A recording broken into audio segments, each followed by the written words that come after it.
بسم الله الرحمن الرحيم. السلام عليكم ورحمة الله وبركاته. الحمد لله رب العالمين، والصلاة والسلام على أشرف الأنبياء والمرسلين نبينا محمد وعلى آله وصحبه أجمعين، أما بعد. قال الله تبارك وتعالى: يا أيها الذين آمنوا اتقوا الله حق تقاته ولا تموتن إلا وأنتم مسلمون. وقال النبي عليه الصلاة والسلام: من سلك طريقا يلتمس فيه علما سهل الله له به طريقا إلى الجنة. صدق الله وصدق الرسول الكريم عليه الصلاة wassalam. Kaum muslimin dan muslimat rahimani wa rahimakumullah, marilah kita memuji dan bersyukur kepada Allah Subhanahu wa taala, Allah yang telah memberikan anugerah berupa akal, kemudian akal yang diciptakan oleh Allah tersebut tidaklah dibiarkan begitu saja, namun digunakan untuk mencerna, berusaha untuk memahami perintah, larangan, aba-aba, petunjuk, pedoman. Maka bersesuaian dengan hal tersebut, Allah Subhanahu wa taala menurunkan kitab sucinya dan mengutus para rasulnya. Kitab suci yang terakhir adalah Al-Quranul Karim, dan rasul yang terakhir adalah Nabi kita Muhammad sallallahu alaihi wasallam. Marilah kita memperbanyak salawat dan salam untuk beliau. Allahumma salli wa sallim wa barik ala nabiyyika wa ala abdika habibina wa syafi'ina wa sayyidina bila syak alaihi salatu wassalam.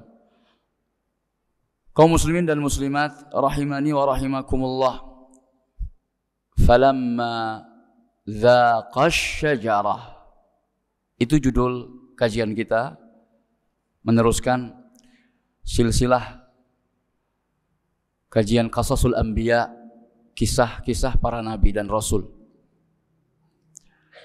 Tatkala memakan buah terlarang.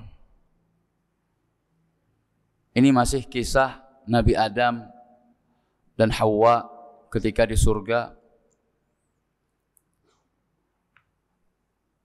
Kisah ini sebenarnya sudah kita singgung pada pertemuan-pertemuan sebelum ini, tetapi kita ingin menguatkan kembali dengan memberi judul seperti itu, falamma dzaqash syajarah. Maka tatkala mereka berdua merasakan buah dari pohon yang terlarang itu. Saya ingin mengajak jamaah sekalian untuk agar setiap ayat yang kita baca atau ayat yang kita dengar sengaja diperdengarkan, mari kita tadabburi. Karena mentadabbur, melakukan tadabbur terhadap ayat Al-Quran, itu adalah sangat besar pahalanya, sangat besar faidahnya. Allah Subhanahu wa taala berfirman: afala yatadabbaruna al-Quran am ala qulubin aqfaluha. Apakah mereka tidak mau mentadabburi Al-Quran, atau jangan-jangan hati mereka telah terkunci? Kalau kita perhatikan ayat di surat Muhammad itu, afala yatadabbaruna al-Quran am ala qulubin aqfaluha, kita semua tahu kalau surat Muhammad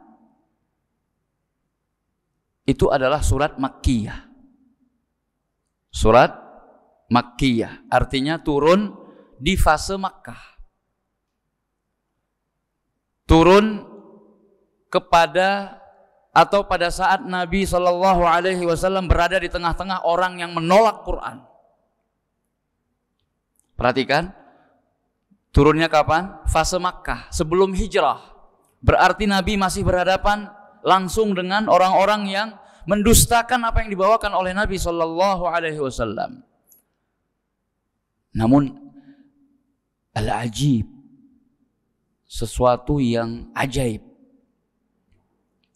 di surat tersebut Allah katakan, afala yatadabbaruna al-Quran, apakah mereka tidak mau mentadabburi Al-Quran? Siapakah mereka yang dimaksudkan dalam ayat ini? Yaitu orang-orang Quraisy, orang-orang yang jago berbahasa Arab. Berarti di sana ada orang yang berbahasa dengan bahasa tersebut, tapi dia tidak mentadabburi Al-Quran. Berarti tadabbur ini adalah tahapan yang lebih dalam, tahapan yang lebih tinggi daripada sekedar tahu maknanya. Berarti dia lebih jauh lagi. Dan ini butuh akal. Ini yang pertama, tujuan kami membawakan judul ini, falamma dzaqash syajarah, adalah untuk mentadabburi. Karena sengaja judulnya saya buat mengutip firman Allah Subhanahu wa taala. Kalau dirinci lagi, mengambil judul seperti itu tidak lain adalah karena kita semua, kami juga menginginkan keberkahan. Judul kajiannya Masya Allah berupa ayat Al-Quran. Falamma dzaqash syajarah. Padahal bidang kajiannya adalah sejarah, kisah para nabi. Dan ini tidak heran lagi bagi jamaah atau peserta kajian rutin Qasasul Anbiya, karena pada pertemuan-pertemuan pertama kita telah menjelaskan bahwa sumber utama kisah-kisah para nabi dan rasul. Karena ini perkara yang gaib, maka yang paling berhak berbicara dan mengisahkan hal itu adalah Al-Quran, Allah Subhanahu wa ta'ala, dan Nabi kita Muhammad Sallallahu Alaihi Wasallam dalam hadis-hadisnya yang sahih. Maka kami berusaha sebisa mungkin untuk membuat judul yang seperti ini. Ini yang pertama, tadabbur ya. Tapi tadi belum selesai. Afala yatadabbaruna al-Quran am ala qulubin aqfaluha. Jadi ajibnya di mana? Orang-orang kafir Quraisy itu diperintahkan oleh Allah untuk tadabbur Al-Quran, padahal mereka belum masuk Islam. Afala yatadabbaruna al-Quran, tidakkah mereka mau mentadabburi Al-Quran? Am ala qulubin aqfaluha, atau jangan-jangan hati mereka telah terkunci, tergembok. Kata para ulama tafsir, ada kaitannya. Orang-orang yang tidak mau mentadabburi Al-Quran, maka hatinya akan terkunci. Hatinya akan sulit untuk menerima hidayah. Hatinya akan sulit untuk menerima nasihat. Kalau Al-Quran saja sebagai sumber nasihat susah untuk dia tadabburi atau tidak mau dia tadabburi, maka lebih pantas lagi hal-hal yang lain yang sifatnya nasihat susah untuk dia terima.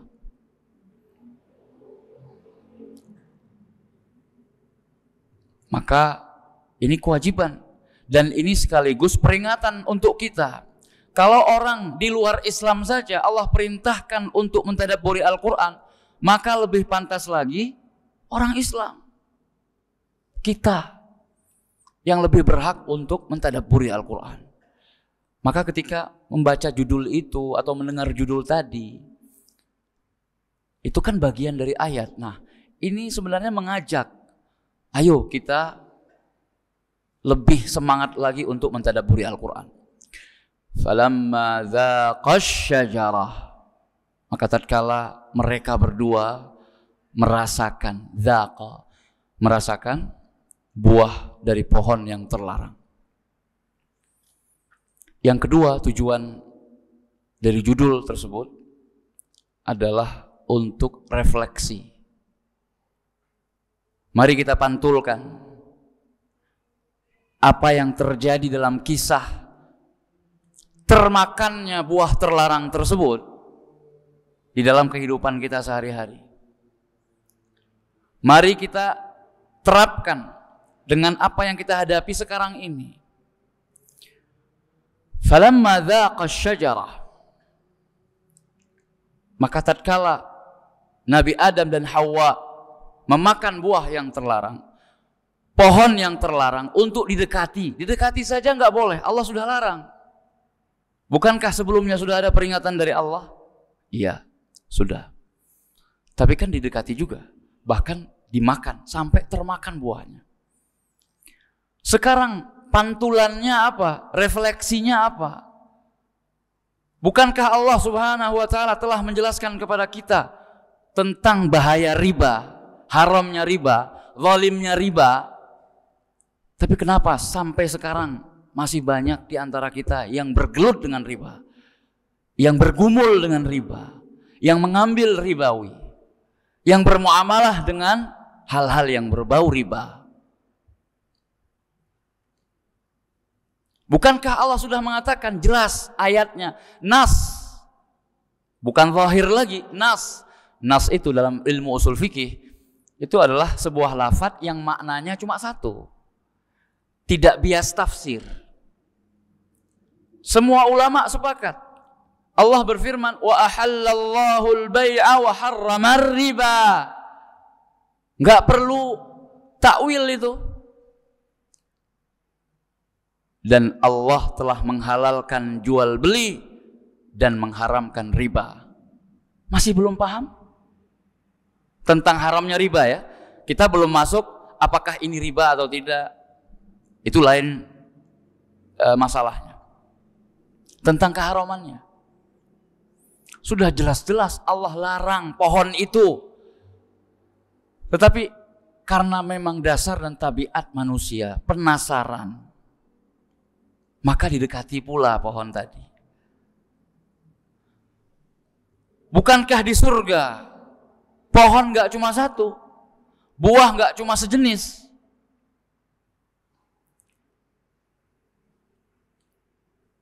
Wa fawakiha mimma yashtahun. Orang-orang penghuni surga itu diberi kebebasan untuk memakan buah-buahan yang mereka sukai, sesuai dengan hawa nafsu mereka. Apa saja yang mereka inginkan bisa mereka dapatkan. Dulu di masa Nabi Adam, Allah cuma dalam rangka untuk menguji, melarang satu jenis saja, bahkan satu pohon saja, bi'ainiha, cuma satu. Begitu pula sekarang.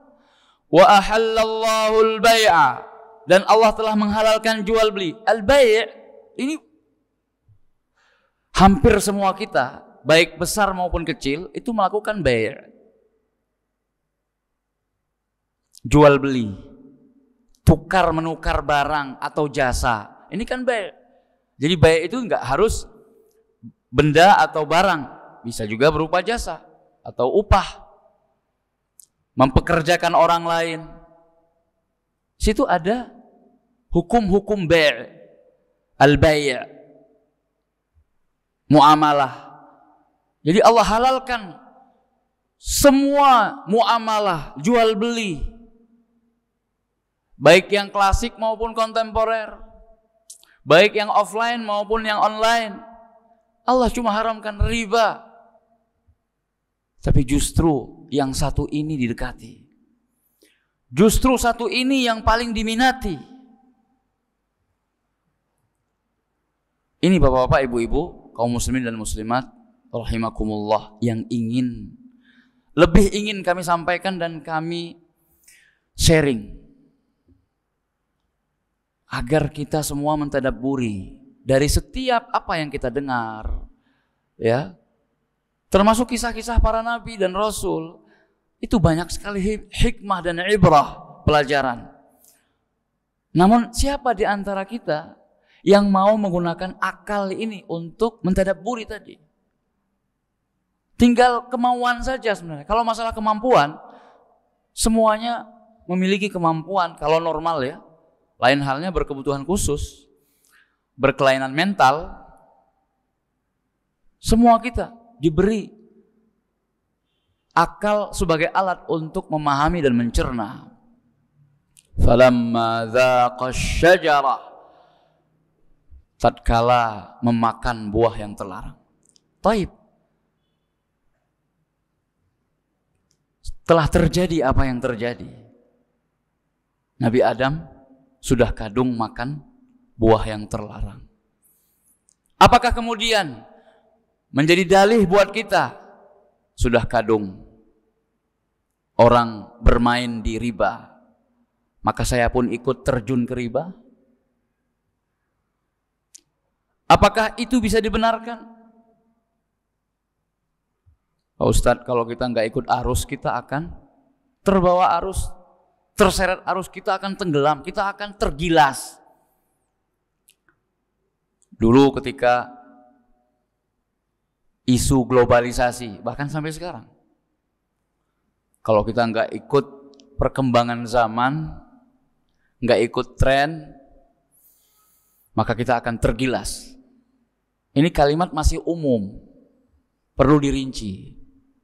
Kita mengikuti perkembangan zaman. Misalnya, ketika sebuah pesantren membutuhkan alat-alat yang canggih dalam proses pembelajaran, silahkan. Kita mengikuti perkembangan zaman kalau seperti itu maksudnya. Tapi kalau mengikuti tren, di mana sekarang mulai diviralkan, membaca Al-Quran dengan diiringi alat musik, ma'azif. Maka apakah kita harus mengikuti tren tersebut? Tentu tidak. Kaum muslimin dan muslimat rahimani wa rahimakumullah. Itu muqaddimah tentang judul. Jadi supaya jamaah kita bersama-sama untuk berusaha memahami apa yang Allah Subhanahu wa taala sampaikan dari kisah para nabi, ayat-ayat yang disampaikan oleh penulis dalam kitab panduan kita. Tolong itu lebih kita perhatikan lagi, karena di sana pasti ada pesan. Dalam setiap kisah itu enggak sia-sia. Kita sudah menyampaikan kisah dalam Al-Quran itu ahsanul qasas, asdaqul qasas, wa ajmalul qasas. Kisah terbaik, kisah terjujur, yang paling benar dan yang paling indah. Maka pasti ada rahasia-rahasia. Mari kita gali bersama. Mudah-mudahan Allah Subhanahu wa taala memberikan petunjuk kepada kita. Wallahu waliyut taufiq. Adapun yang berikutnya, kaum muslimin dan muslimat rahimani wa rahimakumullah, kita lanjutkan pelajaran Qasasul Anbiya dari kitab yang ditulis oleh Ibnu Katsir. Kita sudah sampai pada terakhir pada pertemuan yang lalu, pada saat Ibnu Katsir membawakan firman Allah Subhanahu wa taala, fadallahuma bighurur. Ketika iblis berusaha untuk menggoda Adam dan Hawa sampai pada terlepasnya tanggalnya pakaian mereka berdua di dalam surga. Ibnu Katsir melanjutkan, wa qala Ibnu Abi Hatim, beliau membawakan, menukil perkataan Ibnu Abi Hatim lengkap dengan sanadnya. Saya tidak membacakan sanadnya, langsung kepada rawi an Ubay bin Ka'ab. Jadi ini athar atau hadis Ubay bin Ka'ab. Beliau mengatakan, qala Rasulullah sallallahu alaihi wasallam, Rasulullah bersabda, innallaha khalaqa Adam rajulan tuwalan. Sesungguhnya Allah menciptakan Nabi Adam itu seorang laki-laki yang tinggi. Tuwal atau tiwal, ada dua cara pembacaannya. Ma'nahuma wahid, maksudnya sama. Tiwal atau tuwal maksudnya sama, tinggi. Katsira sya'rir ra's. Jadi di sini disampaikan sifat-sifat jasmani dari Adam alaihi salam. Katsira sya'ri ar-ra's, banyak rambutnya, tebal, lebat, rambut kepalanya. Sya'r ar-ra's ka'annahu nakhlatun sahuq, seakan-akan Nabi Adam itu seperti korma atau pohon korma yang menjulang tinggi.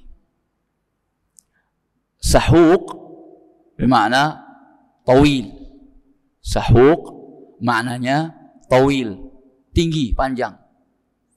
Jadi pohon korma yang tinggi itu batangnya lurus dulu, belum ada cabang, sampai di atas banget tinggi baru bercabang. Persis seperti pohon kelapa kalau di kita. Tinggi pohon kelapa kan rata-rata di atas pohon-pohon yang lain. Kata Nabi SAW dalam hadis ini, ka'annahu nakhlatun sahuq. Nabi Adam itu ketika diciptakan oleh Allah Subhanahu wa taala adalah sosok manusia yang tinggi, postur tubuhnya. Diibaratkan oleh Nabi ka'annahu, seakan-akan dia seperti pohon kurma yang tinggi di kalangan Arab pada waktu itu. Disebut dengan nakhlatun sahuq. Falamma dhaqa asy-syajarah saqata anhu libasuh. Jadi Nabi menggambarkan postur tubuh Nabi Adam yang sangat besar dan tinggi. Lalu Nabi menceritakan, tatkala dulu Nabi Adam memakan buah dari pohon terlarang, maka jatuhlah, tanggallah libasuh, pakaiannya. Lagi-lagi ini adalah dalil kalau dulu Nabi Adam dan Hawa di dalam surga itu berpakaian. Tidak seperti versi dari kitab suci terdahulu yang mengatakan bahwasanya pakaian Nabi Adam dan Hawa dulu di surga adalah cahaya. Nabi mengatakan saqata anhu libasuh, tanggal pakaiannya. Fa awwalu ma bada minhu auratuh, maka yang pertama sekali terlihat oleh Nabi Adam ketika pakaiannya tanggal adalah auratnya. Kaget. Dan itu pertanda kalau dia telah bermaksiat. Ghawa.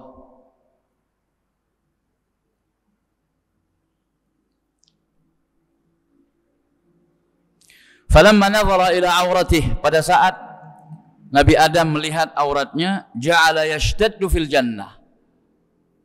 Akhirnya Nabi Adam, ya sejak kejadian itu kan langsung mengambil dedaunan di pohon-pohon surga, kemudian dia tutup auratnya. Setelah itu ja'ala yashtaddu fil jannah, dia semakin terasing di surga, semakin takut di surga. Jadi nggak merasa aman. Yashtaddu, asyiddah lawan dari al-aman wal aman, hidup aman dan tentram, nyaman.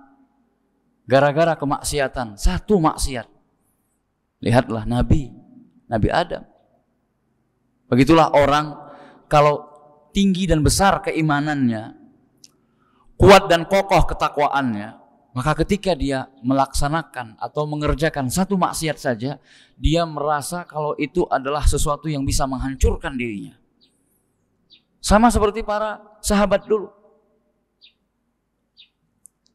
Dosa kecil ya, kemaksiatan kecil di kalangan salaf para sahabat dulu itu seakan-akan seperti gunung yang mau ditimpakan kepada mereka. Seakan-akan kalau mereka melakukan dosa kecil, orang lain nggak tahu, tapi mereka merasa takut seperti seakan-akan gunung Uhud mau ditimpakan ke atasnya. Itu dosa kecil. Kita, orang sekarang, melakukan berbagai macam dosa besar, menganggapnya seperti menghela atau mengusir lalat. Itu anggapan atau ungkapan menyepelekan sesuatu. Orang Arab kalau lafat-lafat atau ta'bir litahqir, pengungkapan peremehan, itu biasanya begini, pakai tangan. Kita juga begitu ya, bukan hanya orang Arab berarti. Allah, seperti mengusir lalat atau nyamuk. Ada yang ngusir lalat, misal lalat yang dihinggap di hidungnya terus dia pukul hidungnya? Nggak ada. Semuanya menghalau lalat itu tanpa mengenakan ke tubuhnya. Orang sekarang begitu. Dosa besar disepelekan. Riba, masih ada orang yang menganggap bukan dosa besar. Padahal riba itu adalah pengumuman perang kepada Allah dan Rasulnya. Orang yang melegalkan riba, orang yang masih saja berhubungan dengan riba, itu adalah orang-orang yang menantang dan lancang karena telah mengumumkan perang kepada Allah dan Rasulnya. Na'udzubillah. Ada sebagiannya yang tahu, tapi ya tidak mau meninggalkannya. Ini lebih parah daripada yang nggak tahu. Karena orang yang berilmu kemudian tidak mengamalkan ilmunya, al-maghdub, dimurkai oleh Allah. Tapi orang yang mengamalkan sesuatu karena ketidaktahuannya, ini masih lebih mending. Walaupun nggak baik juga. Harus tahu dan harus mau tahu kalau riba itu dosa besar.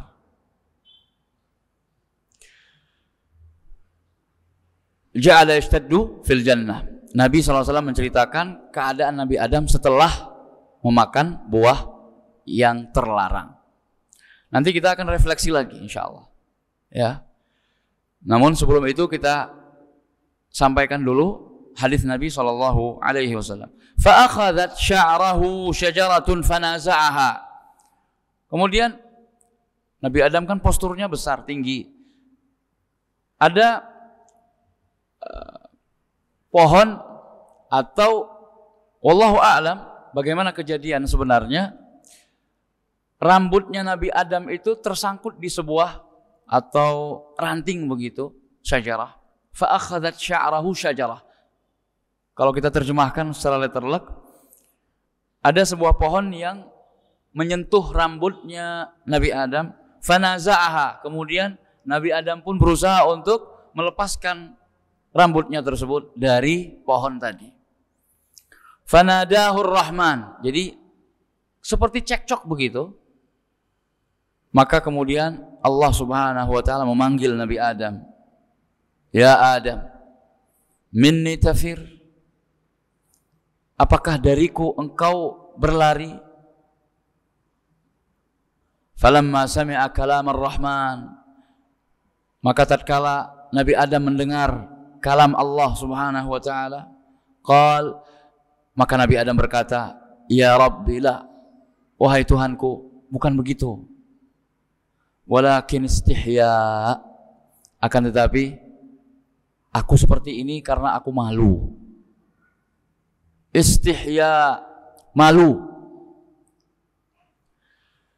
Nabi Adam mengerjakan sebuah maksiat, kemudian membuat beliau malu kepada Allah Subhanahu wa taala. Falamma dzaqa asy-syajarah yastahi. Itu yang ingin kami sampaikan. Tatkala mereka, yaitu Nabi Adam dan Hawa, memakan dari buah yang terlarang, berdasarkan sabda Nabi SAW, Nabi Adam malu, akhirnya malu. Makanya dia merasa tidak aman, seakan-akan semua memusuhinya, semua mencelanya. Kenapa? Karena telah melakukan larangan Allah. Maka ketika Allah firmankan, minni tafir, wahai Adam, dariku engkau berpaling, engkau mau lari dariku, mau kemana? Qala ya Rabbi la, wahai Tuhanku, bukan begitu, lakin istihya, akan tetapi aku seperti ini karena aku malu.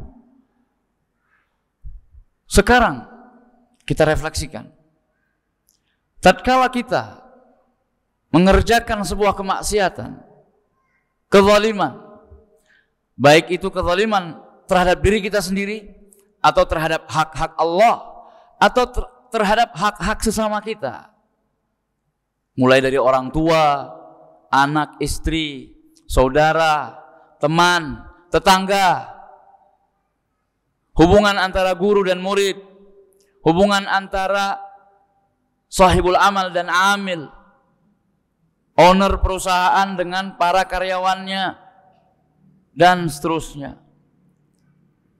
Apakah kemudian menyebabkan kita malu karena telah berlumuran dengan maksiat? Kalau seandainya banyak. Apakah perbuatan maksiat yang kita lakukan, baik itu hubungannya hablum minallah dan hablum minan nas, membuat kita menjadi bertambah malunya, atau sudah hilang dari kita rasa malu itu? Ma'anal ya jamaah, ma'anal haya syu'bah min syu'abil iman. Ingat bahwasanya malu itu adalah salah satu cabang dari cabang-cabang keimanan. Artinya apa? Orang yang sudah tidak punya lagi rasa malu, maka ya seperti sekadar berkurangnya rasa malu dari diri seseorang, maka sekadar itu pula berkurangnya iman dari dalam dirinya.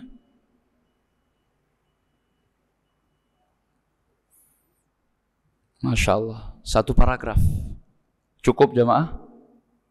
Cukup ya? Cukup. Kita refleksikan dua tadi. Jadi kisah Nabi Adam ini mari kita jadikan sebagai ibrah, pelajaran buat kita.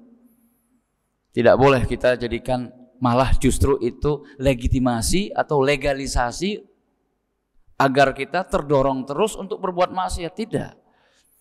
Justru sebaliknya, munculkan, perbesarlah rasa malu ketika kita terjatuh ke dalam kemaksiatan atau lupa kalau itu maksiat, kalau itu nggak baik, kalau itu nggak bagus. Hadza wa sallu ala nabiyikum Muhammad sallallahu alaihi wasallam wa akhiru da'wana alhamdulillahi rabbil alamin. Kita cukupkan materi, insyaallah setelah azan kita dengarkan, kita sesi tanya jawab insyaallah. Tafadhal muadzin. Silakan muadzin untuk azan.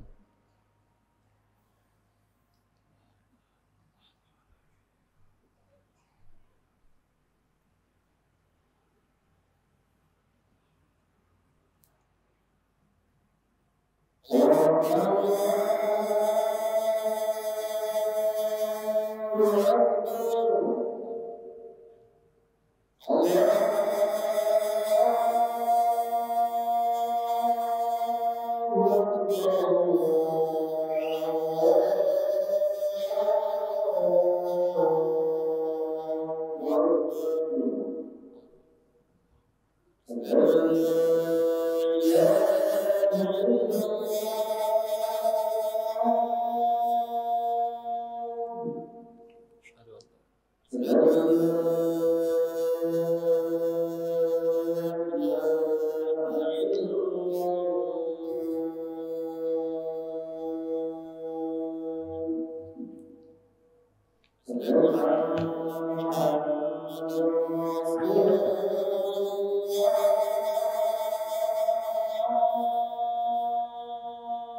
Alhamdulillah wassalatu wassalamu ala Rasulillah wa ala alihi wa sahbihi wa man walah, amma ba'd. Silahkan bagi jamaah yang memiliki pertanyaan atau masukan, tanggapan, boleh. Tidak mesti harus pertanyaan. Ya, silahkan.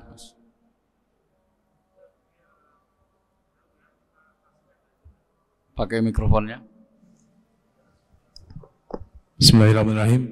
Sebenarnya saya mau bercerita dulu. Jadi terkait masalah riba yang tadi Ustadz sampaikan, mungkin agak lepas dari konteksnya. Itu hanya contoh ya. Iya. Itu hanya satu contoh saya dari sekian banyak. Sekalian ini aja Ustadz minta nasihat. Jadi beberapa kali saya berdiskusi dengan teman. Teman saya itu udah mengikuti kajian-kajian sunnah yang ada di online, termasuk dari Ustadz sendiri juga diikuti. Cuma beberapa kali anak ajak untuk datang itu nggak mau. Kemudian teman anak ini bekerja di salah satu bank syariah begitulah. Setiap kali diskusi yang jadi pegangan dia tuh selalu begini. Yang penting saya udah tahu hukumnya. Saya meyakini itu haram. Emang untuk sampai saat ini saya belum bisa meninggalkan. Begitu. Mungkin Ustadz bisa memberikan nasihat. Insya Allah nanti saya sampaikan ke teman Ana. Dan sebenarnya hal semacam ini sering Ana dengar juga dari teman-teman Ana. Mohon maaf yang masih menikmati musik ataupun rokok. Mereka, beberapa teman Ana itu udah tahu tentang hukum itu, tapi belum bisa untuk meninggalkan. Begitu. Kalau berkenan, mohon nasihat untuk Ana pribadi dan teman-teman Ana yang masih belum, istilahnya belum mampu untuk belum move on ya. Iya, begitu. Terima kasih Ustaz. Assalamualaikum warahmatullahi wabarakatuh. Waalaikumsalam warahmatullahi wabarakatuh. Ya, jazakallah khairan atas partisipasinya. Terkait dengan nasihat ya untuk masalah yang tadi ditanyakan, maka saya sampaikan secara umum, baik itu yang berkenaan dengan riba, musik ya, atau hal-hal lainnya dari yang dilarang gitu. Tapi masih ada perasaan berat untuk meninggalkan larangan tersebut walaupun sudah meyakini akan keharamannya, tapi belum bisa untuk hijrah, untuk berpindah, untuk meninggalkan. Maka nasihat terbaik adalah menyampaikan hadis Nabi SAW. Beliau pernah bersabda, "Man taraka syai'an lillah, 'awwadallah lahu khairam min. Barang siapa yang meninggalkan sesuatu karena Allah, pasti Allah akan menggantikan untuknya sesuatu yang lebih baik daripada yang dia tinggalkan. Ini hadis Nabi sahih. Sudah sah, valid, nggak perlu lagi diteliti. Tinggal bagaimana kita itu beriman tidak dengan hadis Nabi. Beriman tidak dengan usuluddin, dasar dan landasan agama ini, yaitu beriman dengan apa yang dibawa oleh Nabi Muhammad SAW. Setiap perkataan Nabi itu wahyu loh. Harus kita yakini itu wahyu, nggak sembarangan. Kalau seandainya itu ijtihadnya beliau, dan kalau salah, pasti akan diluruskan oleh Allah. Kalau tidak ada teguran dari Allah, berarti ijtihadnya Rasul Muhammad SAW pun menjadi bagian dari wahyu Allah Subhanahu Wa Taala. Seperti misalnya masalah al-azl. Masalah al-azl. Al-azl ini cara orang dulu menghambat kelahiran, mengatur jarak kelahiran. Kalau istilah kita apa? Keluarga besar, keluarga berencana, KB ya. Program KB itu dulu istilahnya azl, yaitu menumpahkan sperma di luar farji supaya tidak terjadi pembuahan. Tujuannya adalah untuk mengatur kelahiran. Itu dilakukan di zaman sahabat. Ketika Nabi masih ada, masih hidup. Namun tidak ada ayat ataupun hadis yang menyatakan larangan azl. Misalnya, la azla fil Islam, nggak ada. Tidak boleh azl dalam agama Islam ini, nggak ada. La ta'zil misalnya, nggak ada. Jangan lakukan azl, tidak ada yang seperti itu.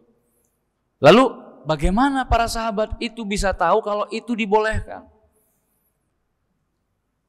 Karena tidak dilarang oleh Nabi. Nabi sebagai manusia tentu tidak tahu apa yang dilakukan oleh sahabat-sahabatnya. Apakah mereka menumpahkan spermanya di farji istrinya atau di luar farji? Kan tidak tahu. Kalau seandainya ada sahabat yang melakukannya dan tidak boleh dalam syariat, dan Nabi tidak tahu, Allah Maha tahu, tentu akan diingatkan Nabi kita. Misalnya, ya Muhammad, katakan kepada umatmu, nggak boleh azl.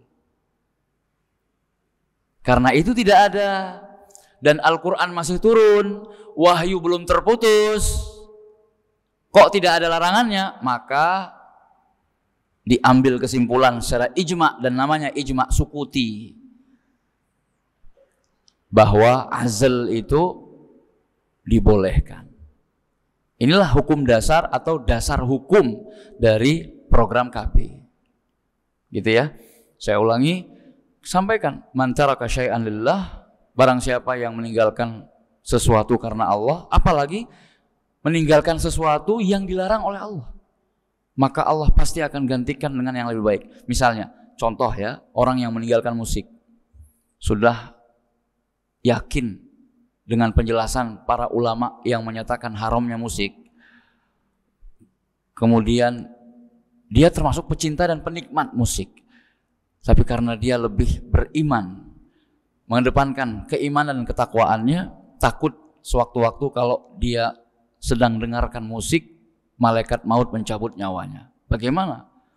Dia nggak bisa bayangkan itu. Akhirnya karena takut, dia tinggalkan. Maka Allah gantikan dia dengan sesuatu yang lebih baik, yaitu muta'athir bi qira'atil Qur'an wa bi sama'ih. Dia akan menjadi pribadi yang akan sangat tersentuh hatinya ketika mendengarkan Al-Quran. Pasti itu. Allah akan gantikan dengan yang lain. Kalau ada orang, Ustaz, ada qori, bacaan Qur'annya bagus banget, tapi dia senang musik kan.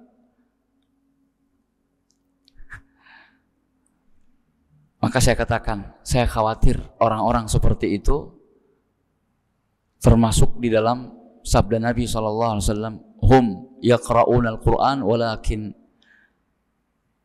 lam yatajawaz taraqiyah. Mereka membaca Al-Quran tetapi bacaan Al-Quran mereka itu tidak sampai menembus tenggorokan mereka. Artinya nggak sampai masuk ke hati. Cuma sekedar lafadz saja. Ya, jadi begitu nasihat secara umum. Ingatkan akan hadis Nabi SAW tersebut. Lihat contoh, baca sejarah para sahabat dulu bagaimana meninggalkan larangan Allah, seperti khamr ketika sudah dilarang secara total, maka bukan hanya isinya saja yang dituangkan, kendi-kendinya, tempayan-tempayan khamr itu dipecahkan juga sekaligus sama mereka, menunjukkan totalitasnya mereka di dalam istijabah li amrillah wa nahyi. Itu menunjukkan keimanan. Berarti kalau orang itu masih gagal move on atau belum bisa berpindah, Ustadz, masih senang dengar musik. Karena apa? Karena dilabeli dengan Islami, musik Islami. Ntar ada rokok Islami. Semuanya diberi embel-embel Islami. Nah, ini al-haq ahaqqu an yutaba'. Kebenaran itu lebih berhak untuk diikuti daripada perasaan kita, daripada perkataan orang, daripada taqalid, adat istiadat dan yang lain sebagainya. Al-haq fi ma qala Allah wa qala Rasul.